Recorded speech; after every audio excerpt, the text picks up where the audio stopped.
जहाँ पर वो जिनसे मिलने जाते थे तो कैमरे की पूरी टीम लेकर के जाते थे, पूरा लाभ और लश्कर के साथ वहाँ अपनी उन वाली माँ से मिलने जाते थे। लेकिन बाद में उन्होंने झुठला दिया इस पूरे देश के सामने कि मेरी तो कोई माँ ही नहीं है, मैं तो नॉन बायोलॉजिकल हूँ। अब जब कोई पैदा ही नहीं हुआ तो फिर वो कौन थी जिसके पाँव धोने के लिए जाते थे और जिसके साथ में फोटो खिंचवाने के लिए पूरी कैमरा की टीम लेकर के जाते थे? तो इसलिए मैं कंफ्यूज हूँ। आप मुझे पहले तो ये बताएं कि कौन सी वाली माँ को गाली? अब ये तो प्रधानमंत्री बता सकते हैं, लेकिन वो ये कह रहे हैं कि मेरी माँ को गाली दी है। तो इन्हें क्यों बुरी लग रही है? जिस व्यक्ति की कोई माँ ही ना हो, जो व्यक्ति जन्मा ही ना हो, जिस व्यक्ति ने ये कहा हो चीख चीख कर पूरे देश के सामने, पूरी दुनिया के सामने कि मेरी कोई माँ ही नहीं है, मैं जन्मा ही नहीं हूँ, मैं तो अवतरित हुआ हूँ, मैं तो नॉन बायोलॉजिकल हूँ, जिसका कोई बायोलॉजिकल शरीर ही ना हो, तो वो तो पैदा होने वाला व्यक्ति है ही नहीं। जब कोई पैदा ही नहीं हुआ तो उसकी माँ कहाँ से हुई? और जब माँ ही नहीं हुई तो फिर गाली किसे लगी? और जब गाली लग गई तो अब ये बिहार में किसका रोना रोने के लिए गए हैं? कौन सी माँ को गाली लग गई साहब? प्रधानमंत्री जी देश के सामने मैं तो हाथ जोड़ के विनम्र निवेदन कर रहा हूँ प्रधानमंत्री जी से कि ये पूरी तरीके से जो चक्कर घिन्नी में इस देश की जनता को फंसा रखा है, कम से कम ये बता दीजिए आपकी कौन सी बात को सच माने। आज जो आप बिहार के अंदर इलेक्शन के समय पर ये कहने के लिए आए हो कि मेरी माँ को गालियाँ दी गई है, कौन सी माँ को गाली दी? आप ही ने तो कहा है देश की जनता के सामने कि मैं पैदा ही नहीं हुआ, मैं तो नॉन बायोलॉजिकल हूँ। या फिर जब आप बनारस के अंदर चुनाव था तब वहाँ पर आप कह रहे थे कि मुझे माँ गंगा ने बुलाया है। तो पहले ये तो क्लियर कर दीजिए कि आपकी कौन सी वाली माँ को गाली लग गई साहब, उसके बाद देखेंगे अगली कहानी जो होगी। नमस्कार, स्वागत है आपका। मेरा नाम है विपिन बेबाक। हमारे साथ हैं पत्रकार सादाब रिजवी। धन्यवाद साहब। सादाब रिजवी प्रधानमंत्री चाइना से सीधे बिहार पहुंचे हैं और बिहार में जाके उन्होंने सीधा सीधा कहा है कि मेरी माँ को इन लोगों ने गाली दी है। गाली जी। कौन सी वाली माँ को? प्रधानमंत्री की माँ को, अपनी माँ को गाली दी। आप समझ नहीं रहे बात, कौन सी वाली माँ को?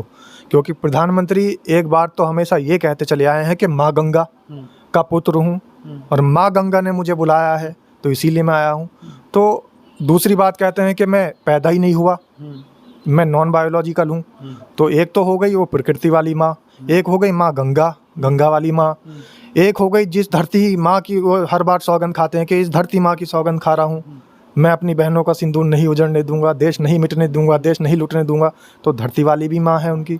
और कहीं अगर वो बाहर मुझे इस मिट्टी की मैं देश नहीं बिकने दूंगा, तो एक तो धरती भी माँ है, एक उनकी गंगा भी माँ है, एक उनकी जो वहाँ पर रहती थी जिनकी वो कैमरे से वीडियो, भारत माता तो है ही है, भारत तो माता है, लेकिन एक वो भी माँ है उनकी जिन्होंने उन्हें जन्म दिया था, लेकिन उस माँ को झुठलाया उन्होंने इस देश के सामने, इस पूरी दुनिया के सामने। हजारों भाषणों में आप उठाकर देख लीजिएगा, जब उन्होंने देखा होगा कि उनकी माँ से वो जब मिलने के लिए गए हैं तो उन्होंने जिक्र किया होगा माँ का और वो वीडियोस भी बनवाई होंगी। तो एक वो भी माँ है जहाँ पर वो जिनसे मिलने जाते थे कैमरे की पूरी टीम लेकर के जाते थे, पूरा लाभ और लश्कर के साथ वहाँ अपनी उन वाली माँ से मिलने जाते थे। लेकिन बाद में उन्होंने झुठला दिया इस पूरे देश के सामने कि मेरी तो कोई माँ ही नहीं है, मैं तो नॉन बायोलॉजिकल हूँ। अब जब कोई पैदा ही नहीं हुआ तो फिर वो कौन थी जिसके पाँव धोने के लिए जाते थे और जिसके साथ में फ़ोटो खिंचवाने के लिए पूरी कैमरा की टीम ले करके जाते थे? तो इसलिए मैं कंफ्यूज हूँ। आप मुझे पहले तो ये बताएं कि कौन सी वाली माँ को गाली? अब ये तो प्रधानमंत्री बता सकते हैं, लेकिन वो ये कह रहे हैं कि मेरी माँ को गाली दी है। तो इन्हें क्यों बुरी लग रही है?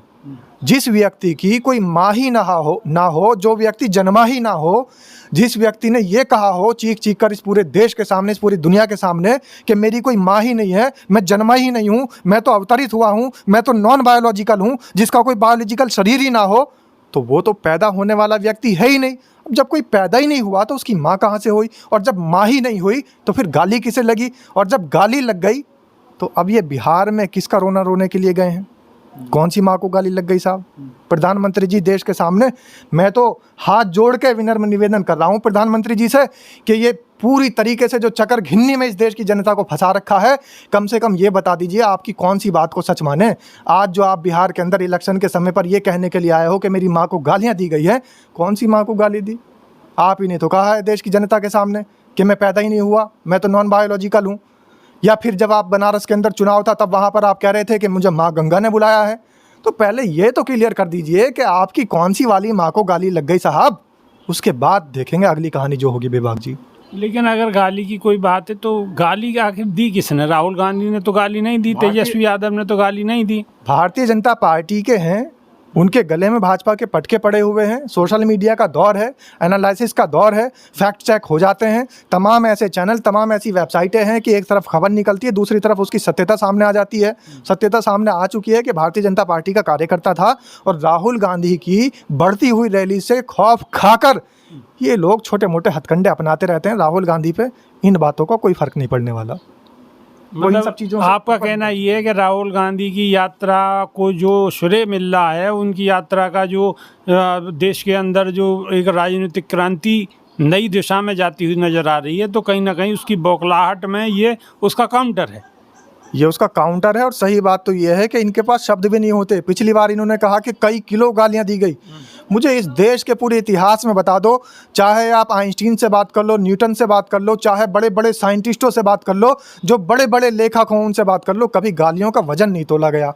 गालियां तो भाई वजन कहाँ से होगा। ये कह रहे हैं मुझे किलो किलो भर गालियां दी जाती हैं, 2.5 किलो 3 किलो 5 किलो गालियां दी जाती है। ये कोई आलू है या गाली है? तो ये इनके पास शब्द खत्म हो चुके हैं। इनका स्क्रिप्ट राइटर पूरी तरीके से बौरा चुका है राहुल गांधी को देखकर और विपक्ष को देखकर। जनता ने त्राही माम मचा रखा है इनके खिलाफ।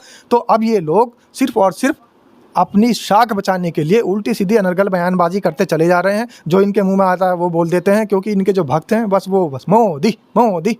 क्या कहता था अमेरिका? कौन हो तुम? क्या हो तुम? आज देखिए क्या कहता है चाइना। पापा और रुकबदी। सही बात तो ये है कि जिस तरीके से अमेरिका ने इनके साथ किया है ना, कुछ दिन बाद देख ले, जो दर्शक देख रहे हैं लिख के रख लें समय के साथ। मैं ये कह रहा हूँ कि मुझसे अगर आप एफिडेविट और स्टाम्प कराना चाहें तो मैं लिख के दे सकता हूँ। जो काम इनके साथ में ट्रंप ने किया वही काम शी जिनपिंग भी कर देंगे। और राहुल गांधी भविष्यवाणी कर चुके हैं पहले ही। राहुल गांधी भविष्यवाणी कर चुके हैं, और ख़ास तौर से राहुल गांधी की कही हुई सारी बातें बाद में सत्य साबित होती हैं। अब ये इत्तेफाक है या राहुल गांधी इस देश की नब्ज़ को पहचान चुके हैं? कमेंट के माध्यम से आप अपनी राय रख सकते हैं, हमें इंतज़ार रहेगा। अभी के लिए सिर्फ इतना ही। बहुत बहुत शुक्रिया, धन्यवाद साहब। नमस्कार।